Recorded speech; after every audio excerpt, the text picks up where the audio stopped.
अच्छा, ये बताइए, आपके पास कई प्रत्याशी हैं जिला पंचायत सदस्य पद के लिए, लेकिन अनारक्षित सीट होने के बाद भी आपने महिला प्रत्याशी को उतारा है, तो इसको क्या समझा जाए कि आप जिला पंचायत अध्यक्ष पद के लिए भी आवेदन कर सकते हैं? अच्छा, ये कहा जा रहा है कि आप 2022 में भी विधानसभा सीट के लिए आवेदन कर सकते हैं, तो क्या तैयारी चल रही है, बताइए कुछ।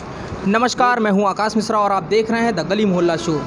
हमारे साथ मौजूद हैं जिला पंचायत सदस्य पद के लिए भावलखेड़ा तृतीय से प्रत्याशी पति नवनीत सिंह जी और प्रत्याशी संरक्षक शरद कुमार सिंह जी। आप दोनों लोगों का बहुत बहुत स्वागत है हमारे शो में। धन्यवाद। ये बताइए, आप किन मुद्दों के साथ चुनावी मैदान में उतर रहे हैं? मेरे पास तो मुद्दे, इससे पिछली बार भी 5 साल मनोरमा सिंह ब्लॉक प्रमुख रही और ब्लॉक प्रमुख रहने के समय में उन्होंने जो विकास कार्य कराए, पहले तो मुद्दा हमारा वही है। हमारा जब मनोरमा सिंह बनी थी तो हमारा ये उद्देश्य था कि हमारा ऐसा कोई गांव, ऐसी कोई ग्राम पंचायत ना बचे जिसमें मनोरमा सिंह का पत्थर ना लगा हुआ हो। उन्होंने किसी भी गांव में, तो मैंने ये थोड़ी सी कोरोना काल में आपदा के कारण कुछ ग्राम पंचायतें छूट गई हैं, लेकिन 80% ग्राम पंचायतों में भावलखेड़ा की मनोरमा सिंह का पत्थर लगा हुआ है। इसी विकास कार्य को लेके मैं ये चुनाव मैदान में उतरा हूँ। नवनीत जी, आपके क्षेत्र में कई प्रत्याशी चुनावी मैदान में उतरे हैं, तो जनता आपको ही क्यों चुने? ऐसी कोई आप विशेषता बताइए अपने प्रत्याशी की। हमारी भैया देखिए, विशेषता तो नहीं है, लेकिन इतना ज़रूर है कि मैंने जितना भी अपने पिछले 5 वर्ष योजना में, जो हमारी धर्मपत्नी जी प्रमुख रही हैं, उस कार्यकाल में मैंने अपने इधर के, चाहे आप सेरामऊ ले लीजिए, चाहे कहलिया ले लीजिए, चाहे बादशाह नगर ले लीजिए, चाहे दिलावरपुर, चाहे कनेंग, चाहे बांडी गांव, ऐसा एक भी गांव नहीं छोड़ा है जिसमें हमने सड़क या लाइट की व्यवस्था ना करवाई हो। इसीलिए मैं उतरा हूँ कि अगर मैंने कुछ कराया है तो पब्लिक की मैं भी अपेक्षा रखता हूँ कि पब्लिक मेरे को आगे भी चुने, और पब्लिक भी अपेक्षा रखती है कि ये और आगे जाके इससे बेहतर से बेहतर काम करा पाएँ। शरद जी, जनता अगर आपको मौका देती है तो आपके क्षेत्र की 3 ऐसी कौन सी समस्याएं हैं जिस पर सबसे पहले आप काम करेंगे? सबसे बड़ी समस्या तो पेयजल है। पेयजल पे हम सबसे पहले काम करेंगे, क्योंकि आदमी को जल की, बहुत जल ही जीवन है, आप ये समझिए। दूसरी समस्या है स्वास्थ्य की। मैंने अपने कार्यकाल में, मनोरमा सिंह के कार्यकाल में, आप हमारे भावलखेड़ा में जो पीएससी सेंटर है उसका अगर आप इंक्वायरी कर लें तो मैं दावे के साथ कहता हूँ कि जितने भी इलाकों में पीएससी सेंटर है, सबसे प्रथम नंबर पर हमारा पीएससी सेंटर आएगा।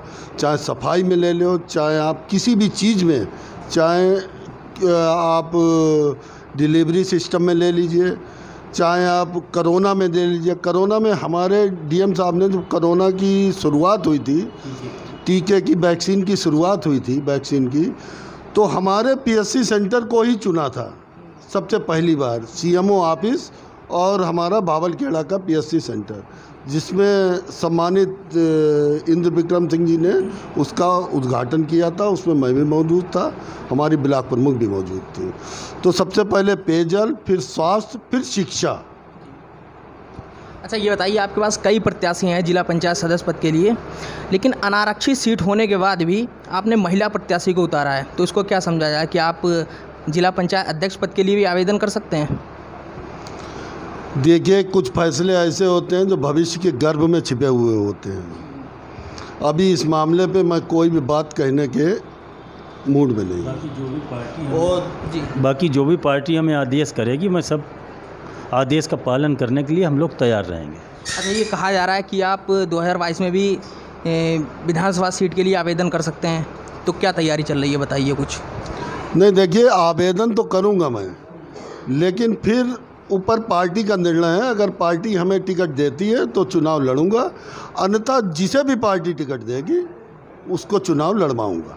क्या भारतीय जनता पार्टी से ही आप आवेदन करेंगे या कोई भी पार्टी आपको टिकट देती है तो आप चुनावी मैदान में उतर सकते हैं?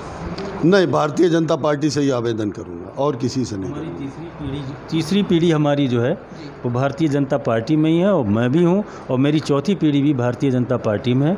मेरे जो फादर, मतलब बाबा जी थे, हमारे बाबा, पिता के पिताजी, वो फाउंडर मेंबर रहे हैं भाजपा के सन 1980 में, और जब पहली बार भाजपा का गठन हुआ तो सन 1980 में हमारे ज़िला के भाजपा के ज़िला के उपाध्यक्ष भी रहे हैं। तब से हमारा परिवार भाजपा से ही जुड़ा है, वो आगे भी जुड़ा रहेगा। अच्छा, आप हमारे चैनल के माध्यम से अपने क्षेत्रीय जनता से क्या अपील करना चाहेंगे? क्षेत्रीय जनता से ये अपील करना चाहेंगे कि मनोरमा सिंह को भारी से भारी बहुमत से जिताइए। जो काम प्रमुखी में अधूरे रह गए हैं मैं वादा करता हूँ उसको पूरा करूँगा, और उसके अलावा जो मैंने अभी आपको 3 समस्याएं बताई हैं उन समस्याओं पे बहुत अच्छी तरीके से काम करूँगा। और सबसे ज़्यादा समस्या जो है जो शिक्षा की है, जैसे हमारे यहाँ लोग मोबाइल पे ये तो सोच लेते हैं कि हर घंटे में हाथ धोइए, लेकिन धोते नहीं हैं।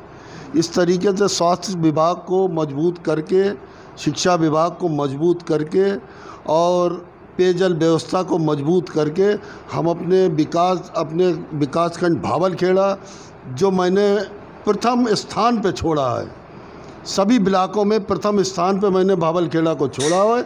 मैं आगे भी उम्मीद करूंगा कि जिला पंचायत में भी मेरा वार्ड नंबर 3 और जिला पंचायत का वार्ड नंबर 45 हमारा पूरे जनपद में प्रथम स्थान पर आए।